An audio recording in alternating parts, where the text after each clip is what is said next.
can say. Good evening, everyone. Thank you very much for being here with us for this regularly called school board meeting of the Southside Independent School District. Please let the record show that there is a quorum present. Jesse Hernandez present. Ms. Katie Farias. Present. Ms. Brenda Olivares. Present. Ms. Margarita Morales Garcia. Ms. Lisa L. Salazar. Here. Ms. Mary Silva. Here. Ms. Maribel Aguirre Robles. Here. The time is now 6 p.m. on Wednesday, October 18th, 2023. As President-elect Jesse Hernandez call this regular meeting of the Southside Independent School District Board of Trustees to order. At this time, I'd like to welcome Ms. Mary Silva to welcome our visitors and guests. Ms. Silva? Good afternoon. Welcome to our October board meeting. Parents, thank you for the support that you are giving your children.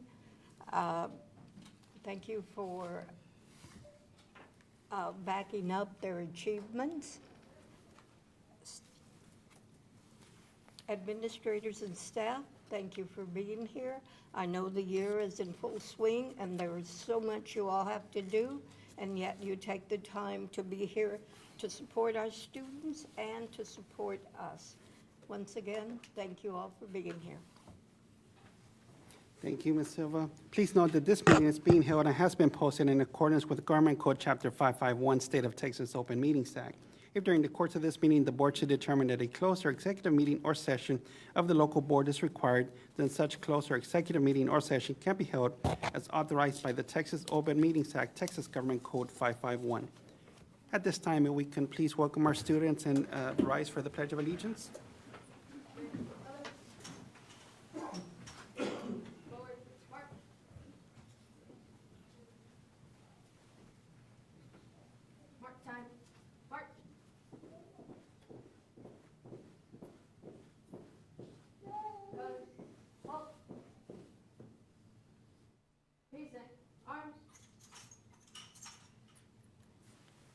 I pledge Allegiance to the flag of the United States of America and to the republic for which it stands, one nation, under God, indivisible, with liberty and justice for all. Arms. March time. March. Forward. March.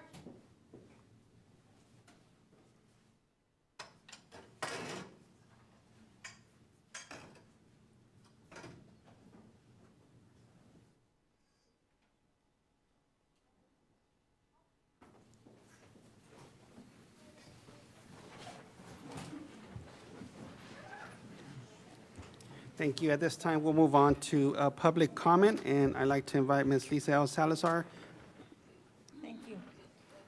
The board will now hear comments from those persons who have signed up to speak pursuant to Board Policy BED Local. At regular board meetings, the board has allotted for public comment, regardless of whether the topic is an item on the agenda posted with notice of the meeting. Individuals who wish to participate during the portion of the meeting designated for public comment must sign up before the meeting begins and shall indicate the agenda item or topic on which they wish to address to the board. Generally speaking, an individual's comments to the board shall not exceed 3 minutes per meeting. During the public comment portion of the meeting, the board will listen, but it will not engage in dialogue or debate with the speakers. The board has adopted specific complaint policies and specific procedures for presenting complaints. If the presiding officer determines that a presentation during this portion of the meeting is a complaint, he or she will respectfully ask that person to stop speaking and to use the board's adopted policies and procedures to have the matter heard through the appropriate channels. The board expects all members of the audience to behave in a polite and orderly fashion during this and all other portions of this meeting. Disruptive conduct will not be tolerated. Thank you, Ms. Salazar. At this time, I would like to invite Ms. Genevieve Trinidad to the podium, and it's my understanding you want to concede your time. Is that correct? Okay, thank you. So at this time, I'd like to invite Commissioner Rebecca Clay Flores to the podium, please. Good evening, Commissioner. Welcome. Good evening, Cardinals. Okay, this feels weird having my back to you guys. My background's in education, as some of you know, so it's really weird to have my back to them. But now I know how people feel when they come speak at Commissioner's Court. And I was listening to the rules. I think we need to adopt some of those when people come to complain. So I'm going to be asking for a copy of that. But for those of you who haven't met me, I'm Rebecca Clay Flores, your county commissioner. And I have 10 ISDs that touch in Precinct 1, as I represent all the south side, southwest side, and go all the way up to Alma Ranch. So I am making my rounds to make sure I talk to the trustees to let you guys know the things that we have been working on for your Cardinals. So first of all, if Mr. Ramirez hasn't bragged on himself, my office has recommended him to be on the board of Workforce Solutions Alamo. So hopefully we can get him on there so he can represent you guys. Also, Genevieve Trinidad is on my staff. She has a newsletter. I don't know if we can pass that out, if you guys allow that. You guys seem to be more strict than we are at Commissioner's Court. Okay, we can. Got the nod, so we'll be doing that. And so just to let you guys know about some of the things that we have done, some things that I've pushed for. So one of the things that I'm most proud about, being that my background's in education, and when I was at Brackenridge High School, I wish I had access to therapy and to a counselor, because we didn't have a vehicle. My mother would not have been able to drive me across town, even if we had the money, to get access, because we know that the provider's on the north side. So it's really important for me to make sure that we have access for our children. So I had pushed initially for a $4.75 million pilot program from the county to start, of course, in our schools here on the south side. And unfortunately, after the Uvalde shooting, the court realized that we need to put more money into it. So I'm proud to say that the county passed $20 million to partner. You guys can do a fuerte aplauso para eso. That wasn't muy fuerte, but okay. $20 million to partner with ISDs to make sure we hire more therapists and counselors. And so, of course, all of our different ISDs have different contracts. We based it on poverty level and population, and so Southside has received in their contract $700,000 to go towards mental health. Thank you. Also, an update on the digital divide. Of course, this is something that we have been pushing for a long time, and then when the pandemic came, people could no longer act like they didn't understand or that they were blinded, they didn't understand about the southern sector of Bexar County. So we started with a pilot program and made sure that Southside ISD was included in that pilot program. We have passed $5.4 million to go towards that. The contract is coming Tuesday to Commissioner's Court. We negotiated with Spectrum, and that will begin so that we can have the infrastructure to make sure that everyone in Southside has access to make sure they have internet. Once we get the infrastructure done, there are programs for our families who can't afford that. So I'm really excited about that. And then, of course, Mr. Ramirez, I probably know about this, but Mr. Ramirez has been working with my office and our county judge's office talking about the issues with sidewalks here and the traffic. So at the budget, I did allocate $500,000 for that. TxDOT is still doing their study, but my staff is staying on them, so we're working on that. And last but not least, I'm always talking about preventative health and, of course, mental health. And part of that is exercising. I think our community needs to walk more and get fresh air. So 2 weeks ago, we did a 5K, Precinct 1 5K, and instead of people coming and having to pay to register, we asked them to bring non-perishable items. And those non-perishable items, we donated to ISDs who have food pantries. I think that's the first time I met Ms. Silva, if you recall, when I first came out to the food pantry out here. So you guys, of course, have a wonderful food pantry. And so Ruben Tejeda, your constable here, he partnered with us and had his deputy constables come out and load up the trucks. And so we had a lot of food. We were working with Randy. And so they have picked that up so that we can help to contribute to your food pantry. So thank you so much for the work that you guys are doing as elected and as elected officials, as educators. And please don't make fun of Miguel Martel. We've known each other since we were kids. So don't make fun of him. Don't hold it against him. But thank you so much for being here and for fighting for our students every day. Just wanted to come. Thank you. Thank you, Commissioner.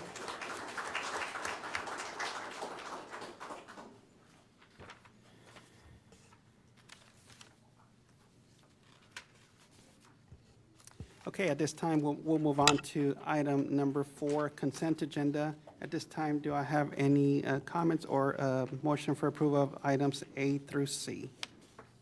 I'll make a motion to approve consent agenda items A through C. Okay, Ms. Katie Farias makes the motion. Do I have a second? I'll second. Ms. Brenda Olivares seconds. Ms. Farias? Yes. Ms. Olivares? Yes. Ms. Salazar? Yes. Ms. Silva? Yes.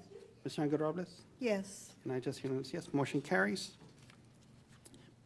Moving on to item number 5, presentation on the Campus Student VIP Awards. Superintendent Ramirez? Good evening, Board of Trustees, staff, and community. We have Ms. Gallegos in the Rincon, who will recognize our VIP students who have exhibited great attendance, grades, and conduct. Good evening. Good evening, everyone. Good evening, Mr. President, Board of Trustees, Superintendent Ramirez, our families and community members here and online. We thank you again for another great opportunity to showcase some of our very VIP Cardinals. The Cardinal VIP Initiative, as mentioned, is a collaboration between the Communications Department and Student Services, and it was developed in a way to recognize students demonstrating district-wide behavioral expectations. Cardinal VIPs are nominated and selected by the campus leadership team. These students are selected because of their amazing behavioral skills, their attendance, academic performance, and overall spirit of being a Southside Cardinal. We have for you model students, and Ms. Alejandra Gallego is here to present them. Welcome, Ms. Gallego. Good evening.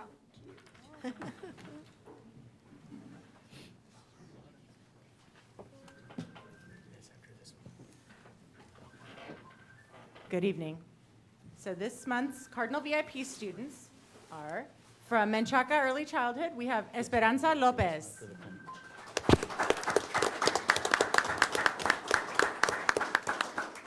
From Freedom, we have Liam Figueroa. From Gallardo, we have Antonio Solis. From Heritage, we have Dariela Soto.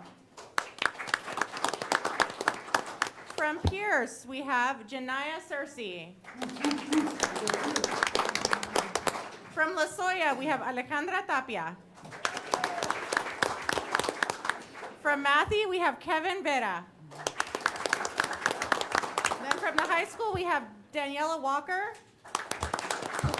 And she was just sharing with me that she's been accepted to over 20 colleges. Congratulations.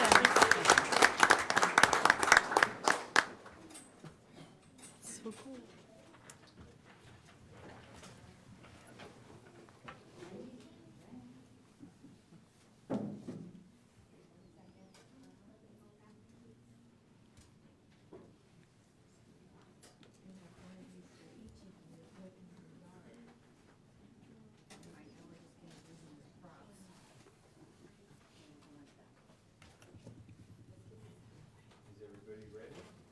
Parents, feel free to come up and take pictures.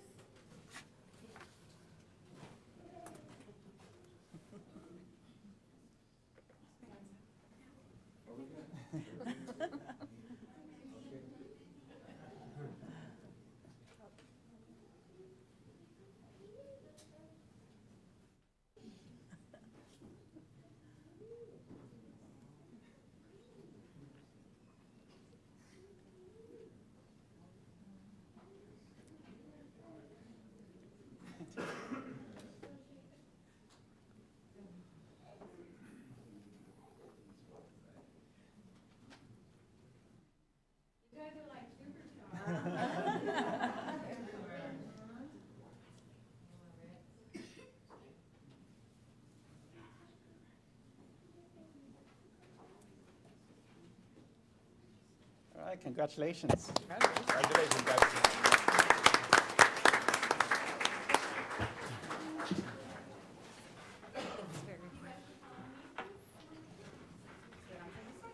Okay, moving on to item number C, Accelerated Reader Campus Winners and AR Millionaires. Superintendent Ramirez? Mr. Board President, our English Language Arts Specialist, Ms. Stone, will recognize the campuses with the most AR points and participation. Also, please let the record show that Ms. Morales Garcia has joined us at 6:15 p.m.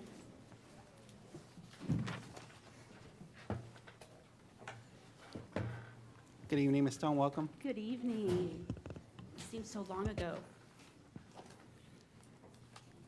So today I'm presenting the beginning of the year for the 23-24 school year, AR points and participation. For the high school, they had the most points with over 10,000, sorry, getting ahead of myself. So, Mr. Malater. All right.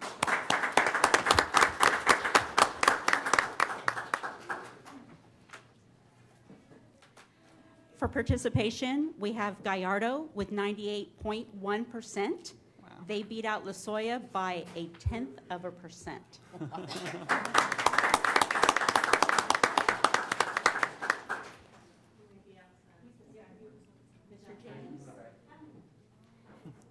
Mr. James, your traveling trophy is still traveling.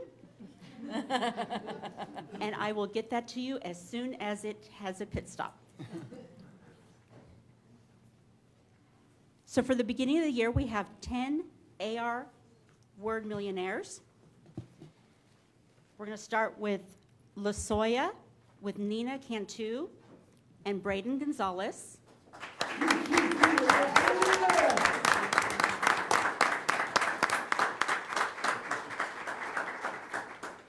And then from the high school, we have Juan Alanis, Susana Salcedo, Emery Herrera,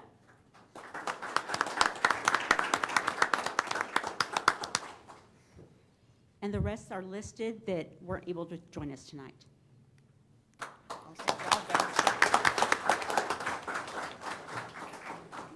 Read it. You don't want to move up over here?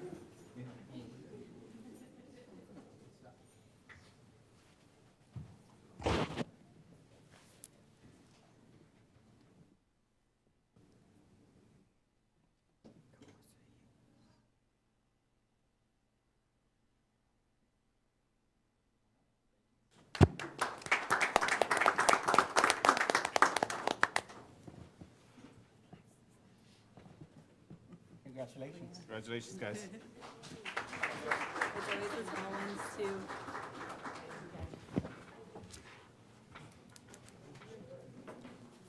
Okay, moving on to item number, or letter D, attendance award, Superintendent Ramirez. Mr. Board President, the district attendance has improved. The attendance competition between the campuses has become very competitive. The district will continue to provide incentives for campuses for students to attend school. To announce the campus winner with the highest average daily attendance, we have our PEAMS Director, Ms. Corina Sanchez. Welcome, Ms. Sanchez. Good morning. Good evening, everyone. I don't want to start the day over, so let me correct myself. Good evening. Good evening, Board President, Board of Trustees, Superintendent Ramirez, Southside community, and staff. Great things continue to happen here at Southside ISD. We just witnessed some of the great things that are happening. With that said, I want to celebrate our attendance because it continues to rise when we're comparing the prior school year to the current year. So currently, clearly, Southside ISD is doing something great. So what we have in front of us is a comparison of our elementary schools from the 2023 school year to the 2024 school year. So in black, we have Pierce Elementary with ending the year with a 91.9%, and we have Pierce with the year-to-date with a 94.1%. We have Heritage Elementary with a 92.4%, and year-to-date a 94.3%. Freedom Elementary with a 92.2%, and year-to-date with a 94.2%. Gallardo with a 91.1%, and year-to-date with a 93.3%. Menchaca, even our Menchaca babies are improving. We ended the year with an 88.9%, and we're currently at 90.9%. So congratulations to those elementary campuses. Each of our campuses increased by roughly 2 percentage points or more, so that's really awesome. So we're really proud of our elementaries. Now let's take a moment to review the ADA for our secondary campuses. Using the same time frame as above, so ending year 2023, year to date with 2024, our secondary campuses have an average increase of 3 percentage points. Our ending for high school was 88.1%. Our high school has done exceptionally well. They've increased by 4.8 points. So right now, year to date, they're at 92.9%. So great job, high school. Matthey Middle School with an 89.5% in 2023. Right now, we're at 91.8%. And that's what, 2.3 percentage points? And Losoya Middle School with an 89.9, and they currently have a 92.7%. So that's 2.8 percentage points up for them. So great job, guys.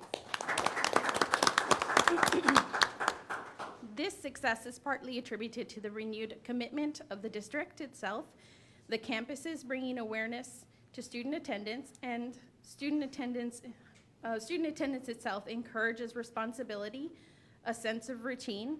It also reduces the risk of falling behind and the feeling of being overwhelmed. It also reduces it fosters social connections with peers and boosts academic performance. I recently had the opportunity to attend a high school football game, a home game, and it was great to see the Cardinal spirit. Everybody running around with their Cardinal gear, just excited to be at the game. I saw so many happy faces, so many students that were genuinely excited to be there with their friends and to share this moment with the team and the school. Although there wasn't any instruction happening at that moment, there was something special that was happening, which was school spirit. And I believe that this is one of the contributing factors to increasing our student attendance. Happy students perform better academically. If they have a reflection of pride, they have better achievement, and they have greater determinations. So thank you, principals, for encouraging your student engagement and school pride. Now, I want to recognize our September ADA winners. So our elementary September winner is our very own Heritage Elementary School.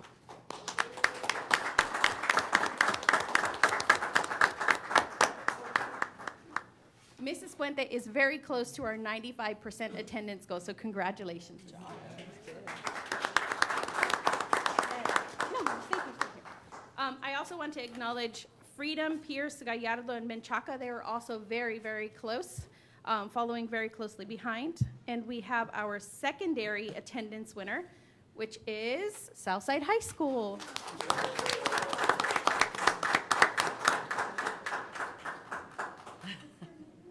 Trophies to brag about. Yes. It's been a minute since Mr. Malater won attendance. I'm telling you right now, 2022. I'm just teasing Mr. Malater. That's it. Well, last but not least, I'd like to thank the parents and families. Thank you for bringing your student to school every day and on time. And the picture is up.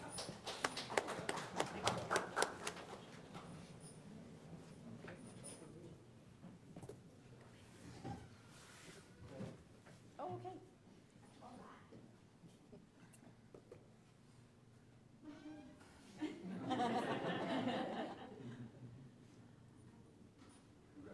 Congratulations.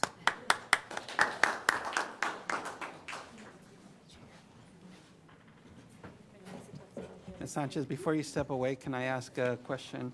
Yes. For future reports, I'd like to see an apples-to-apples comparison from month to month. Okay. So same time last year, what the percentages were. Sure. So I know it was the gray, I think, was total year, right? So I want to see apples-to-apples comparison. Absolutely. Just to see how great they're improving. So, I can do that. thank you. Yes, sir.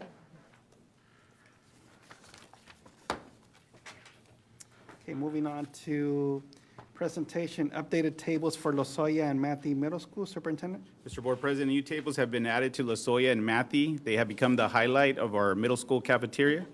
And we have Ms. Ramirez with a presentation.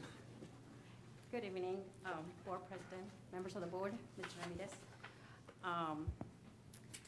Yes, we are very excited because we finally got our tables in, and it was very excited to see the children, the students come into the cafeteria. Both principals are here, Matthey and Losoya, and they're just very, very excited.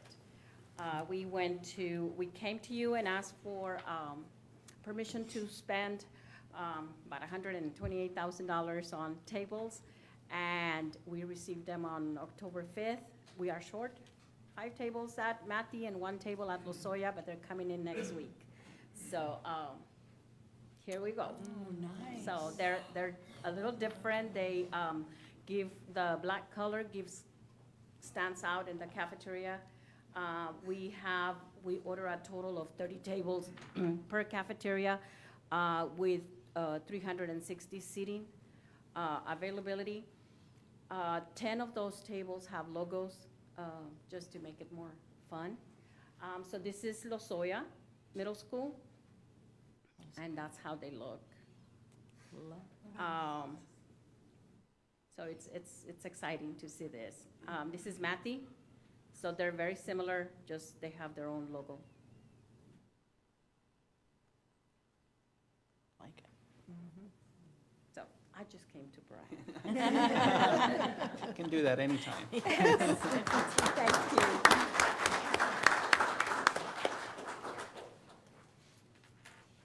All right, moving on to presentation update on District Goal 1, Superintendent Ramirez. Mr. Board President, we have our 9-week assessment scores. Reports have been provided to the board on the breakdown of the weekly assessments and 9-week assessments. And we have Dr. Spohr and Mr. Castillo with the presentation. Welcome, Dr. Spohr. Mr. Castillo. Good evening, Mr. Hernandez. I'm sorry?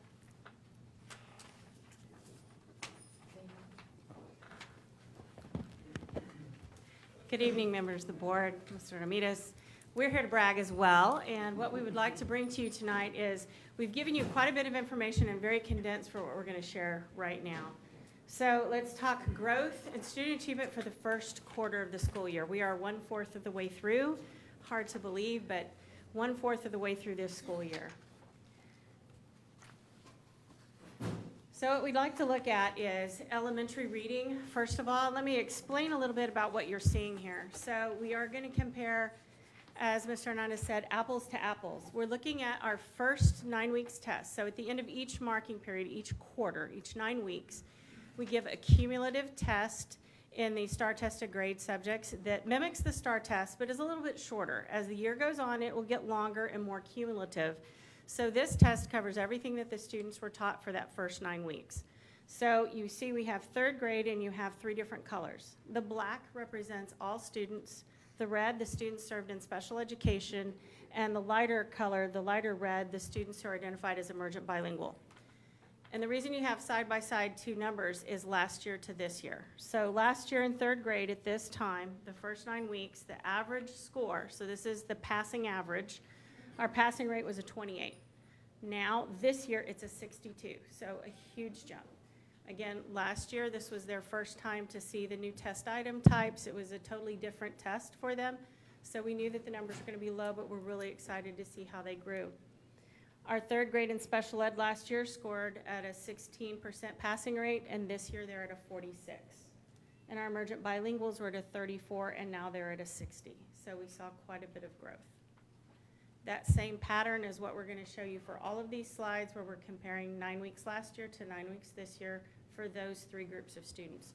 In 4th grade, it was a 35, now it's a 70 for all students. For our students served in special education, look at that jump from an 8 to a 61. And for our emergent bilinguals, from a 42 to a 48. For our 5th graders, we went from a 49 to a 69 for all students. For our students in special education, a 20 to a 33, and for our emergent bilingual, from a 57 to a 68. So we saw growth in all areas, and that is the trend that we want to see. And we'll talk a little bit at the end about how we use this data and why it is important for us to collect. So do you have any questions about elementary reading? Otherwise, we'll proceed with secondary, and then we'll go to the other subjects. Any questions? No. No questions. And as you can see, we continue to see the trend for growth from last year to this year. in our 6, 7, 8, our English 1 and English 2.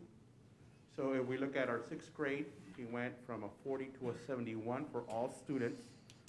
For our SPED population, we went in our 6th grade from a 7 to a 42. And for our emergent bilingual students, we went from a 36 to a 67. In 7th grade, we went for all students from a 30 to a 57. For our SPED population, from a 3 to a 24, quite a significant jump. And for our emergent bilingual, again, from a 26 to a 54. In 8th grade, we continue to see the trend of student improvement from a 52 to an 81. For all students, for our SPED population, from a 13 to a 48. And for our emergent bilingual students, from a 50 to a 77. In English 1 and English 2, we continue to see the growth for all students, from a 47 to a 65 in English 1, from a 60 to an 81 for English 2. In our special ed population for English 1, we went from a 3 to a 20, and a 44 to a 65 for emergent bilinguals. In English 2, we saw a little bit of a dip from a 36 to a 31. That's only 5 points, which is still in the ballpark for English 2. But for our emergent bilinguals, we saw an increase from a 51 to an 83. Any questions for the secondary reading? No questions? Ms. Salazar? I'd like to see the report broken down another layer, right? Just as you asked for attendance, but I'd like the report to show us, based from last year to this year, with your approaches, your meets, and your masters. Because that's gonna show us the improvement in reference to the total number versus just showing us this, showing the jump, but I don't know where you're improving at. Are you improving on the approaches? Are you improving on the meets? Are you improving on the masters? And So- we also have the combined reading that has our approaches, meets, and masters. And we do have that for you in the handout that we gave you. It's at every grade level, we broke it down, and so you have that as well. We can certainly put it in our report next time as well.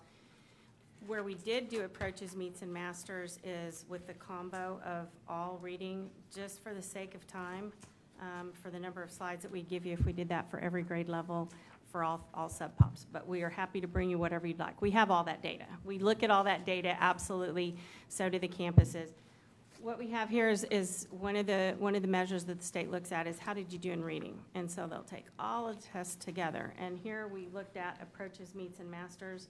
And again, last year to this year, and the reason the color changed is because approaches is yellow, meets is green, and masters is blue in all of the work that we get from the state. So again, we have all students for reading. 3rd grade through English 2, approaches went up from a 43 to a 70. Meets went up from a 22 to a 43, and masters from a 5 to a 14.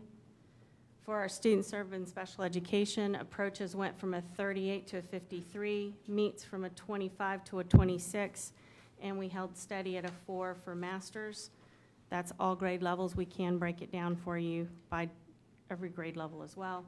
And then emergent bilingual, we went from a 37 to a 67 at approaches, 18 to a 44 at meets, and 4 to a 9 at masters. Olivares has a question? On the package, is there any way possible that we could get it broken down by campus? I know I would like to see how our campuses are doing, not necessarily to put up here, you know. Absolutely. Because we don't want to Certainly. hurt anybody's feelings, but I kind of would like to see how our campuses are doing on the scores. Certainly. Just included in the packet. We can do that. We can do that. Thank you. Yes, ma'am. Any other questions? I do, because we have this, correct, but I'm also a percentage person, and I think, Mr. Ramirez, you and I have discussed that before, so where does it show us that we're accounting for 100% of the students? Because if this is a percentage, it's still off.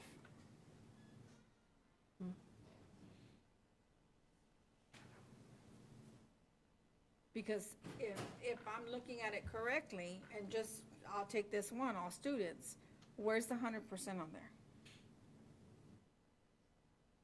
So there's an overlap with the 70%, let's say, for example, on the approaches, 70%, that means that anybody, let's say, just for the discussion purposes, anybody with a 70 or higher, it's the 70%.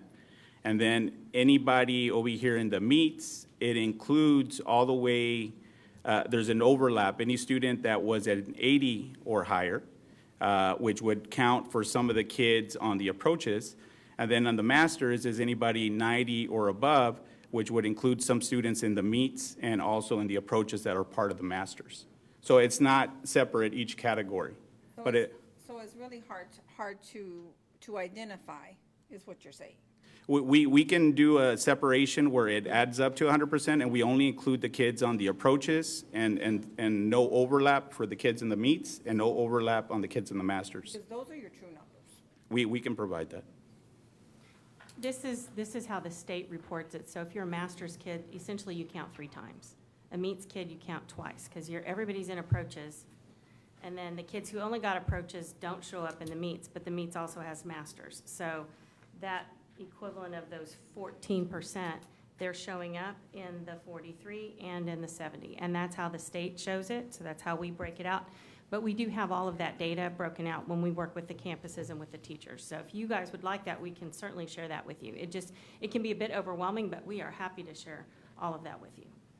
It's a very big spreadsheet. That's okay. That's We are okay. happy to share that. I mean, and they don't have to, like, put it in a presentation. They can just Right, send it just to us send it. to give us. We'll be happy to give you a report, absolutely. And we break that down by the weeklies. Every time we take a test that we look at, that the teachers look at, we break it down by all of our sub-pops. We're reporting 2 for you here, but we break it down by ethnicity, by race. Everything that the state looks at, we look at as well. And so then we're looking at individual kids at the campus level, at the teacher level. Then we look at the campus and at the district level. So we look at it in a multitude of ways, and we can share all of that with you in your packet. If you have it in a native file or a spreadsheet to be able to do some analysis, that'd be perfect. We can certainly do that, yes, sir. We love data sheets and spreadsheets, Yep. so we'd be happy to share those with you. Awesome, thank you. So this is a big overview, and we will give you a deep dive into it, but just a big, giant overview then of mathematics. Again, if you just kind of step back, you can see that the trajectories are all positive, which is what we're looking for, and then I can break it down to exactly how positive we got. But just to look at compared last year to this year, for all students at 3rd grade, we went 44 to 61. Special education students, 21 to 43. Emergent bilinguals from 39 to 59. So we saw the same big jump, and that's what I'm also looking for, is are we still continuing to close the gap between the sub-pops and the all students? Now, those sub-pops are included in all students. We don't remove them. We have all students, and then we just remove those 2. In 4th grade, it was a little bit tighter for all students, from a 56 to a 63, but the SPED students jumped from a 29 to a 47, so almost a 20-point jump there. And then our 5th grade students from a 4th grade students emergent bilingual from a 52 to a 60. In 5th grade, we're starting to see now what we really want to see, which is achievement at the B level. Okay, that's an interim goal, right? We would like everybody to achieve at an A level, but right now to get to a B level at the first quarter of the school year is really important. Last year it was a 67 for all students. This year it's at an 83. Our special education students also showed a big jump from a 45 to a 66, and emergent bilinguals from a 70 to a 77. And again, with secondary, we continue to see the trend of student improvement. For 6th grade, we saw from a 73 to a 78 for all students. For our special ed population, we went from a 40 to a 57. And our emergent bilingual 6th graders, they went from a 71 to a 75. 7th grade is where we're seeing a little bit of a struggle. We went from an 84 to a 64 all students. Our SPED population from a 69 to a 34, and our EV population from an 84 to a 68. We've met with the campus leadership and the math coordinators, and we're looking to address the issue. For Algebra 1 Middle School, we continue to see growth from the prior year. We saw a 53 to a 73. That's a 20-point increase for all students. For our SPED population, we went from a 20 to a 46. And for our emergent bilingual students, we went from a 55 to a 79. In Algebra 1 in high school, we split them because they're at different campuses. We went from a 68 to a 77 for all students, an improvement of a 45 to 57 for our special education population. And for our emergent bilinguals, we took a little dip from a 78 to a 57. Again, we met with a math coordinator and we're with our bilingual coordinator, and we're looking to address that. Any questions? Mr. Castillo, what are you attributing the 7th grade dip for all students?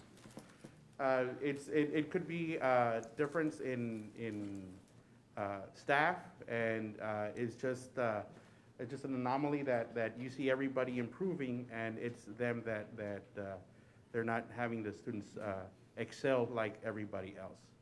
So that's one of the focal points that this quarter we're really gonna look at, and we're hoping to address it very successfully. So, yes, sir. And if you look at the 6th grade from the prior year, they were at a 73. That same cohort now as 7th graders, it's a 64. It's still a decrease. It's a 9-point decrease. But if you compare the 84 to a 64, you see a drastic decrease, but it's a different cohort. It's now the ones in the Algebra 1.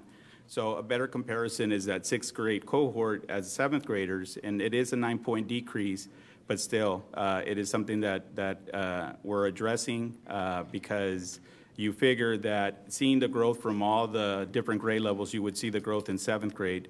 So for that reason, and we've been back and forth with a math coordinator as far as what is the reason, and we really, it's the same TEKS, no different from it has the supporting standards from the prior year, but no different from any of the grade levels. So really an explanation as far as, okay, what is it that caused this? As of right now, we can only say that there was a decrease, and we're hoping that in tracking it this year, that now we're going to see an improvement come the mid-year assessment. Thank you. Any other questions?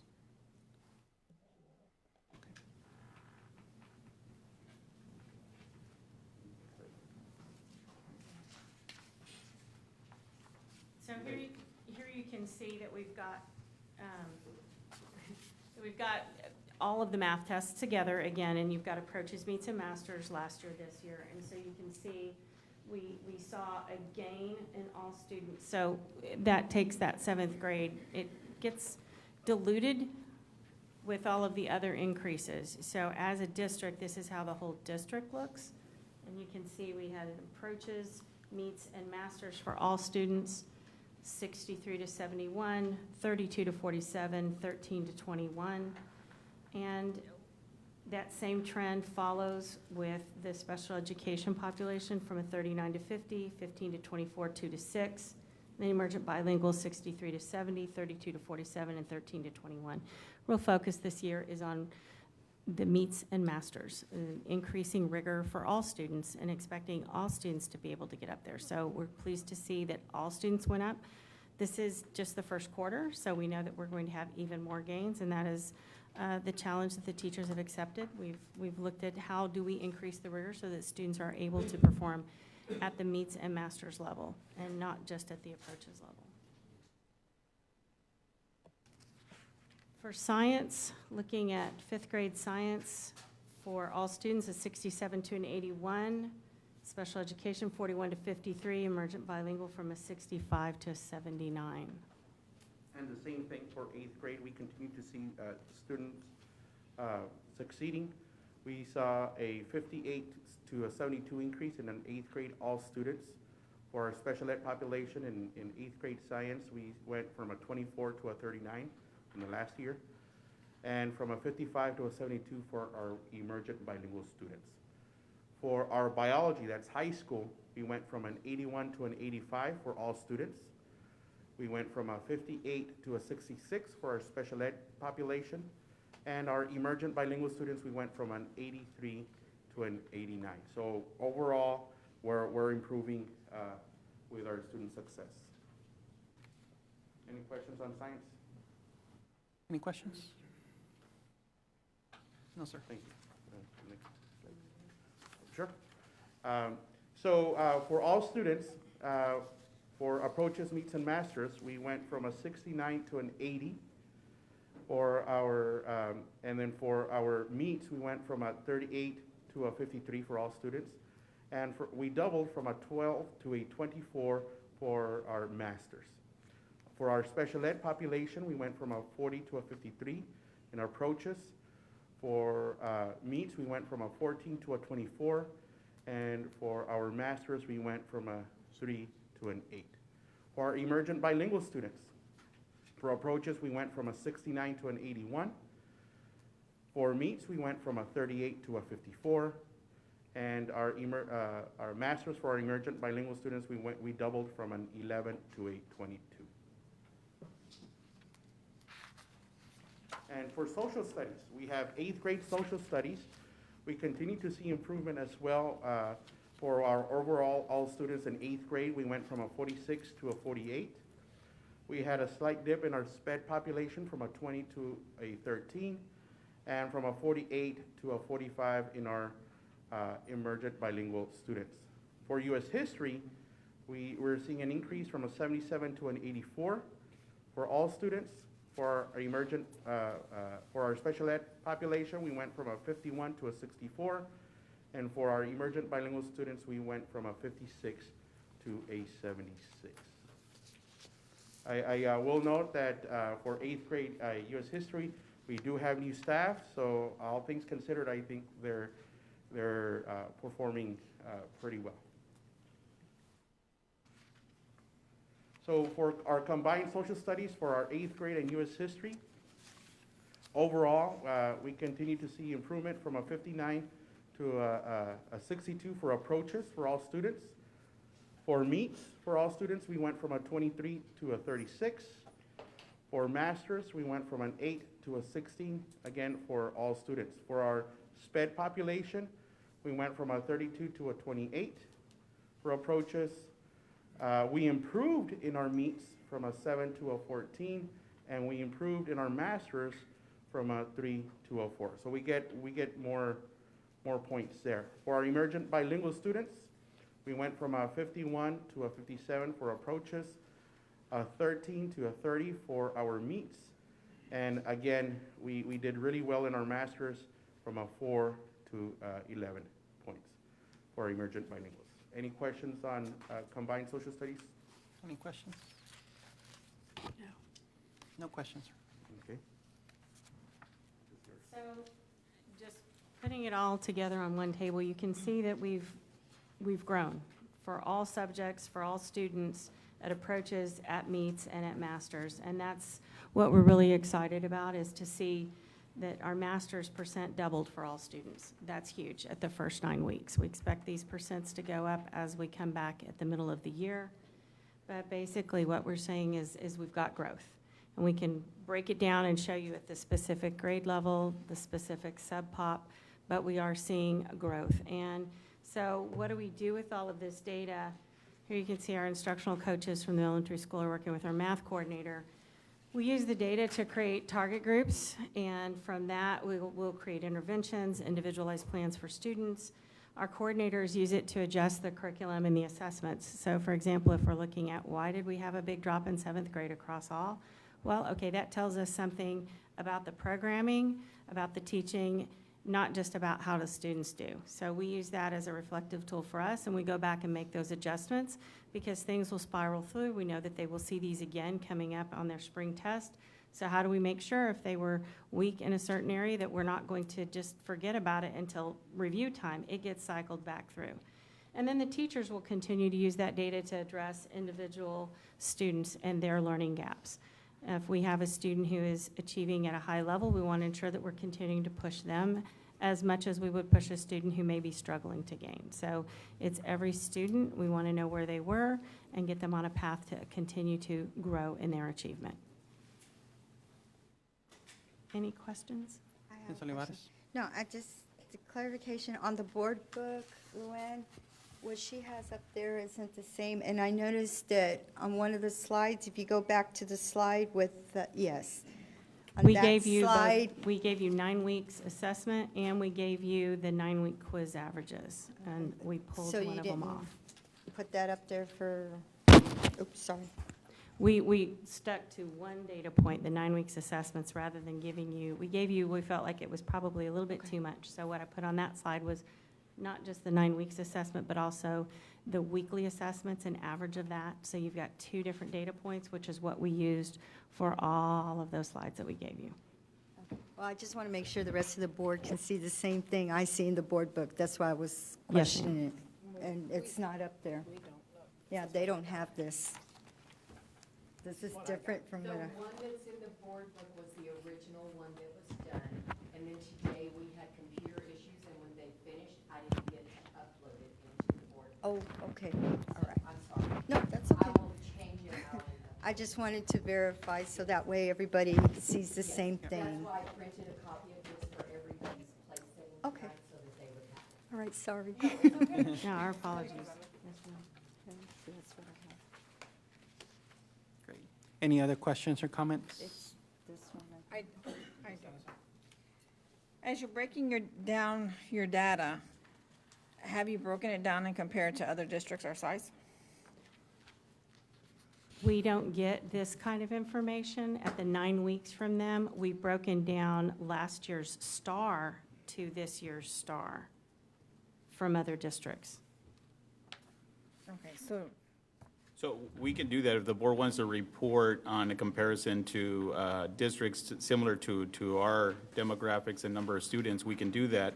This is a report on the 9-week assessments compared to last year's 9-week assessments, but we can provide the state data as well in comparison to other school districts. and the reason I'm asking is because, you know, we're all very competitive with scores. So, and that's generated at other districts. So I'd like to see them generated here to where. Right. to We can where compare we know. what is shared by the state. So those are the star final scores, and we hope in the next 2 weeks, we'll get the accountability ratings, and that's when we were going to come back and go, okay, now let's slice and dice and compare to the others. We've done that internally, absolutely. But I know sometimes districts share as well. So, So yes, that's public information that we can get. Now, does it have the breakdown by, yes, it does. I got to does. go back and check. But we give different tests, so the test I give at 9 weeks here in my, at 3rd grade math is not going to be the same test that they give at 3rd grade math. One thing we do get is, so our math program is Sharon Wells, and the Sharon Wells folks will tell us, hey, we use Sharon Wells at this district and this district, and they'll let us look and see how they compare. No, but what she's asking is from last year's actual STAR test. Yes, we have that. So we can do a breakdown. I did provide the board a ranking of the 15 school districts that we compare with, but we didn't do it where we did a breakdown by the approaches, meets, and masters. So if that information is available, we can provide the board a comparison. okay, thank you. Thank you.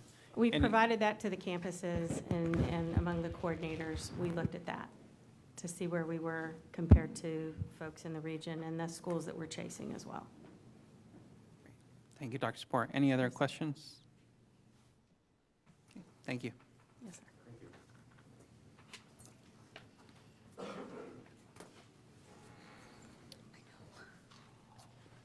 Okay, moving on to annual bilingual ESL program evaluation report. Superintendent?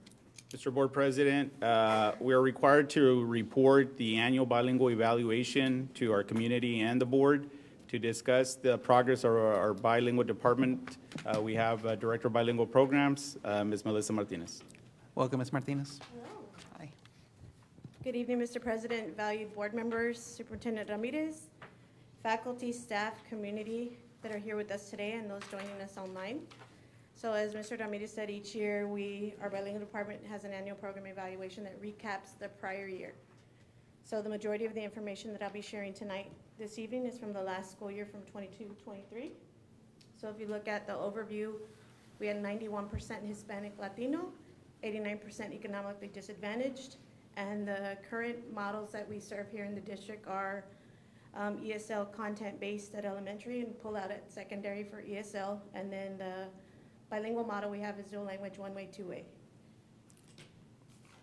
additional information is the total students served within our program are approximately 25.46%, 22.48 of that being emergent bilingual identified students, 2.5 of that being monolingual non-EB students, 0.48 monitored students year 1 through 4, and then of that 25.46% EB population duly identified, we have SPED and EB, and then we have GTEB at about 7%. Our goal for the bilingual department would be to have our students become bilingual, biliterate, and bicultural, to increase student success for STAR, to increase their English language proficiency at TELPAS. We're improving campus leadership capacity through and teacher effectiveness through ongoing PD, professional development, improving the collaboration between community and family through engagement, fostering that homeschool relationship, and we also do PDs for parents through that. The number of emergent bilingual students in the 22-23 school year that were reclassified, that met the criteria to classify as a non-EB were 3 students total. In the 2022-23 school year, first and second year monitored students were a total of 7. In this particular slide, I'll compare last year bilingual exception to the bilingual exceptions that we'll be filing this year. So bilingual exception for elementary, last year filed was a total of 3. This year we'll be filing bilingual exceptions at elementary, 2 of them. And at secondary, we filed 1 last year, and then this year for 23, we'll be filing 3. The number of teachers, if you see that big bullet, that the number of teachers last year, that of the 4 that we filed for, 2 of them actually got certified through, we did PDs for them, and they actually took the test and got certified, so that we did that. ESL waivers that we'll be filing this year compared to last year, if I look at 22, we filed 0 at elementary, and then this year we'll file 8. Secondary, we filed 9 waivers last year, and this year we'll file 4. And of the 9 that we did last year for secondary ESL, we had 0 that got certified. And then just this slide is to talk about the impact that it has on students. And so the classrooms that we file those waivers for, the one we filed for 3rd grade impacts 30 students. We had 15 impacted at 5th grade, 48 students impacted at 6th grade, 5 students at 8th grade, and then about 128 impacted from 9th through 12th grade at the high school. So currently our bilingual staffing looks like this. So it's just a graph that demonstrates the staff that we currently have servicing our dual language program, bilingual. It's this last year compared to this year. So you can see kind of the growth in those areas. If you see a star, it denotes a vacancy. ESL staffing from last year compared to this year, same thing, it denotes a vacancy there. And you'll see that we have kind of progressed through needing ESL staffing for the lower grade levels. And then targeted things that we do last year, this is last year information that came in. Some of the professional development that we did was definitely offering those bilingual ESL certification reviews so that teachers can actually take those tests and pass them. Sheltered instruction strategies, TELPAS data reviews for campuses, non-transferable skills. Then as far as parent engagement goes, we cover a range of topics that you see there. We did dictionaries, how to empower them using dictionaries. And then we get into data. So if I look to explain, this is pulling from the TAPER report in 22, and it's a cohort review. So if you look at that one grade level, it follows that grade level from one year to the next. So if I look at 3rd grade at 60%, the following year at 4th grade, they dropped to 57. So if you just look at the color, the kind of pinkish red would mean that there was a dip, and then the green is going to mean that there was improvement. And if you see a yellow, you'll see on the next slides, those were where it stayed about the same. Just keeping in mind what you just saw from Mr. Castillo and Dr. Spohr, that now moving forward, we have made those gains within the first 9 weeks of school. And this is elementary reading, and it kind of shows that information that you see there. When I go into secondary reading, it kind of tells a similar story, but just keeping in mind that those trends are moving forward and they're progressing. and we are sharing the approaches, meets, and masters. For elementary and secondary math, similarly, we have that same information. There is more green than red that you see, but then just looking at, we are making that progress and having those discussions about how our emergent bilingual students are doing. This last slide, you will see that this one is not a cohort comparison because there is not a 5th grade test or an 8th grade test the year prior. So this one is a straight up 2022 approaches to 2023 approaches with 2 different sets of students. There's a lot of green and yellow on there because we are definitely making those gains in those particular subjects with our students. Just the TELPAS quick overview. If you weren't aware, TELPAS is an assessment for our students for English language proficiency. It covers the 4 domains: listening, speaking, reading, writing. It focuses on students from kindergarten through 12th grade. And it is a spring assessment that covers kindergarten and 1st grades are holistically rated by teachers. And then any student from 2 through 12 takes an online assessment in all domains. We are measured, TELPAS is measured through state accountability in domain 3 and then federal accountability with RDA. Taking you through a very brief timeline that kind of shows the trends that TELPAS has gone through some changes where what has stayed the same is K1 has been holistically rated. 2 through 12 online, listening, speaking, and reading for 21-22. And then last year was our first year to take TELPAS online writing from 2nd through 12th grade. So that was the first time that students actually did the writing assessment and typed it in online for TELPAS. Before it was collection of writing samples, teacher rated. Just differences in the way that the accountability kind of came in this year for 23 was they made progress based on the percentage of students that advanced 1 level. So if they went from beginner to intermediate. And they had to do that in 2 of the 4 domains. How do we support? So we support through English language proficiency standards, which is the equivalent of our TEKS. And we do that through ELPS mastery and test item practice within Summit K-12. We also do progress monitoring of student forms that go out every 9 weeks. We have district-wide opportunities for training, classroom instructional interventions differentiated by data, and then personalized learning plans unique to each student within the Summit K-12 program that we offer. Looking at preliminary results for TELPAS, it's looking at, I want you to pay close attention. If you look at the left side, the 2022 target prior to this is where every campus, despite what kind of campus they were, elementary, middle, or high, was at a 36 target.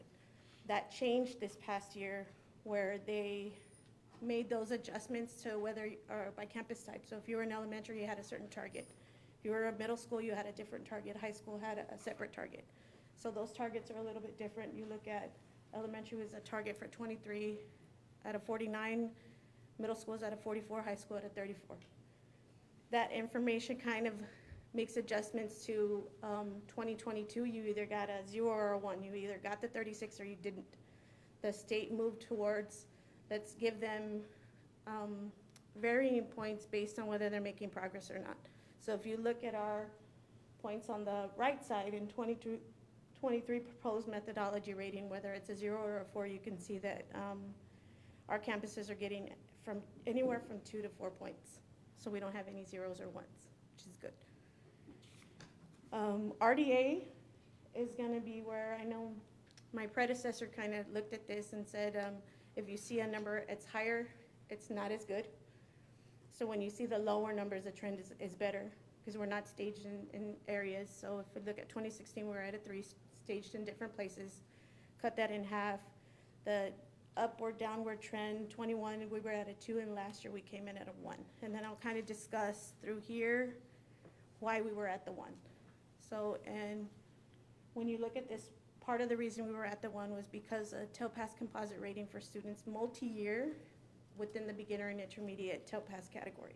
So that means that they're remaining beginner and intermediate and they're not moving. But if you look at the trend from 21 to 22, it's decreased. So those things we're actually looking at. The graduation rate, we're looking at also being decreased, but we're still at a performance level 1. And then annual dropout rate, performance level 1. So that one actually, when I looked at it, it did go up slightly. And then last slide is celebration. So this isn't the entire celebration that we want to celebrate, but it's just some highlights that we had throughout the year. Definitely our spelling bee is a highlight. We have our 8th annual coming up. And then we also did the regional spelling bee where our high school student took 2nd place at the regional bee. We had an abundance of turnout for our parent symposium. Then for, I do believe, the 3rd year in a row, we have had somebody from Southside be Sabbath Teacher of the Year. I want to say one year we had an ESL Teacher of the Year. Then we had a dual language secondary Teacher of the Year. And then last year we had Ms. Daniela Romero from Gallardo, our Sabe Area Association by Teacher of the Year. Any questions? Any questions? No, no questions. No? Thank you so much. Thank you very much. Moving on to clinic update analysis, Superintendent Ramirez. Mr. Board President, to give an update on the clinic, we have our interim CFO, Mr. Larry Garza. Welcome, Mr. Garza. Thank you for this opportunity. I will provide you a brief overview of the operations of the clinic. We have, if I can get past this, I'll be successful.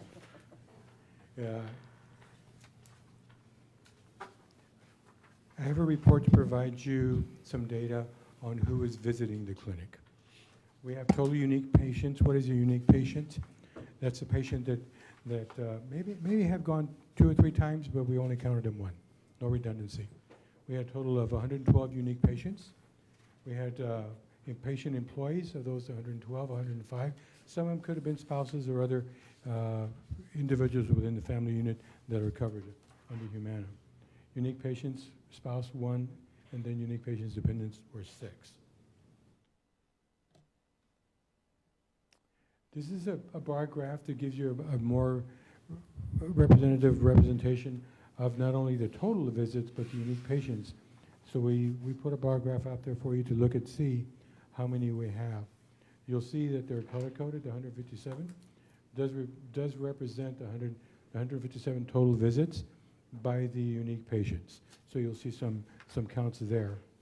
And that does tie to the next one, where in the top left-hand corner, you'll see the 157 that once again is broken down by healthcare provider visits, lab injections and other that they perform there, as well as occupational health. Then we wanted to give you an idea of how busy they are on certain days, as well as certain times of the day. So the bar graphs do indicate to you the Monday through Friday traffic by appointments by day of week, as well as appointments by day.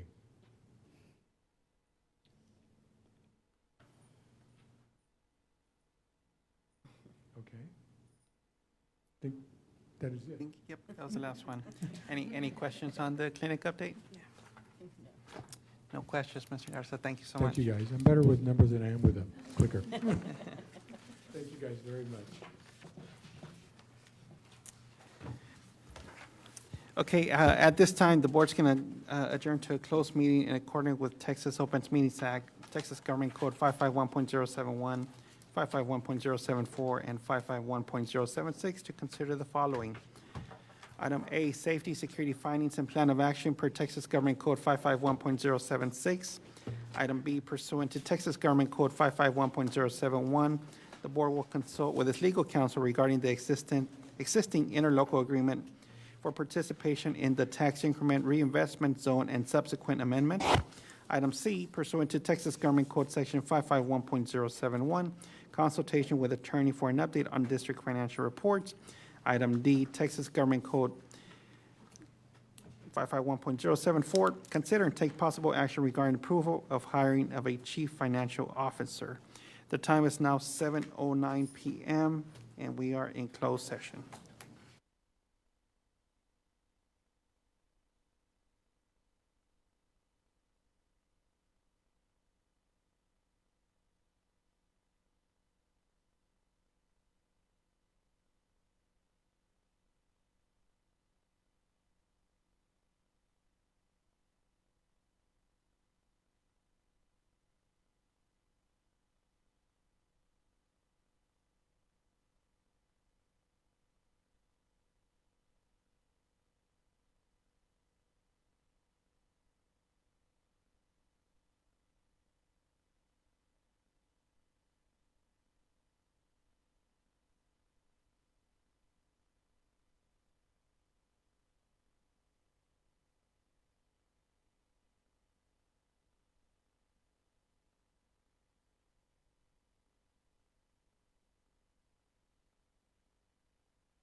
Okay, good evening, everyone. We are now returning back to open meeting, and the board will consider an act on items from closed meeting. The time is now 9:12 p.m., and we are returning back from closed session. At this time, do I have a motion for item A? I'll make the motion to hire Michael Carrales as our Chief Financial Officer. Thank you. Ms. Lisa Salazar makes a motion. Do I have a second? I'll second. Brenda? I'll second. Ms. Brenda Olivares seconds. Ms. Farias? Yes. Ms. Olivares? Yes. Ms. Morales Garcia? Yes. Ms. Salazar? Yes. Ms. Silva? Yes. Ms. Sangre Robles? Yes. And I just unanimous yes, motion carries. At this time, we'll move on to item number, new business, item A, number 1, discuss and consider approval of a budget amendment for the 2023-2024 school year. Superintendent? Mr. Board President, we have interim CFO, Mr. Larry Garza, with a presentation. Welcome, Mr. Garza. Thank you. Appreciate the opportunity. What we have for you is a document that we're presenting for you for the supplemental budget of 2024. You'll notice that we have updated it to reflect the current activity so that we may proceed to process this and move forward with reporting to GA as appropriate. That concludes the presentation. Thank you, Mr. Garza. At this time, do I have a motion for approval of item number 1? I'll make a motion that we approve the budget amendment for the 2023-2024 school year. I'll second. Ms. Salazar makes the motion. Ms. Farias seconds. Ms. Farias? Yes. Ms. Olivares? Yes. Ms. Morales Garcia? Yes. Ms. Salazar? Yes. Ms. Silva? Yes. Ms. Unger Robles? Yes. And I just unanimous yes, motion carries. At this time, we'll move on to item number 9, which is adjournment. I just unanimous will make a motion to adjourn. Do I have a second? Second. Ms. Salazar seconds. And all in favor say aye. Aye. Okay, the time is now 9:14 p.m. and we are adjourned. Thank you very much.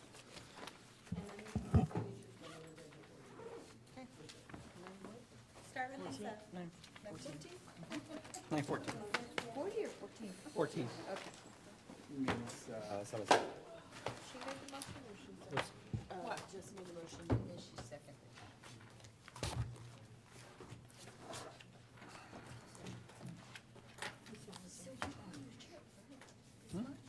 November. Oh, I keep thinking we're in November. Slow it down. Slow it down. I said it's going way too fast. I'm excited for her to go to El Paso. I just want to compare my experience with your experience. So somebody got on the group chat the other day and was How did the like, event is there go? a staff for here?